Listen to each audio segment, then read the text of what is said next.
Swimming पूलमधील पाणी निळे का असतं? मित्रांनो, कधी विचार केलाय का? पाणी तर पारदर्शक असतं, मग स्विमिंग पूलमध्ये गेल्यानंतर ते इतकं गडद का दिसतं? तर मित्रांनो, हेच आपण ह्या व्हिडिओमध्ये जाणून घेणार आहोत. नमस्कार, मी उत्तम ठाकरे आणि तुम्ही पाहतात आपला विषय.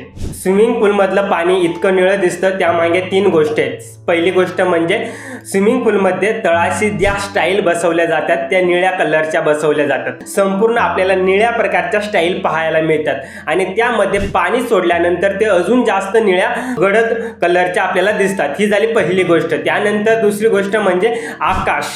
जेव्हा स्विमिंग पूलमध्ये आकाशाचं प्रतिबिंब पडतं त्यामुळे जे पाणी असतं ते अजून निळ्या कलरचं दिसतं. ही झाली दुसरी गोष्ट. आणि मित्रांनो, तिसरी गोष्ट म्हणजे स्वच्छता. ते पाणी स्वच्छ पाहिजे. पाणी जितकं स्वच्छ असतं तितका जो निळा रंग असतो तो गडद दिसतो. आणि मंडळी, क्लोरीनमुळे जे पाणी असतं ते आकाशासारखं निळ्या कलरचं आपल्याला दिसतं. ह्या प्रमुख 3 गोष्टी असतात, त्यामुळे जे स्विमिंग पूलमधलं पाणी असतं ते निळं दिसतं. तर मंडळी, तुम्हाला माझा हा व्हिडिओ कसा वाटला कमेंट करून नक्की सांगा. व्हिडिओला लाईक करा, शेअर करा. अजून पण तुम्ही आपल्या चॅनलला सबस्क्राईब केलं नसेल तर चॅनलला सबस्क्राईब करा. भेटू पुन्हा अशाच एखाद्या नवीन व्हिडिओमध्ये. तोपर्यंत धन्यवाद.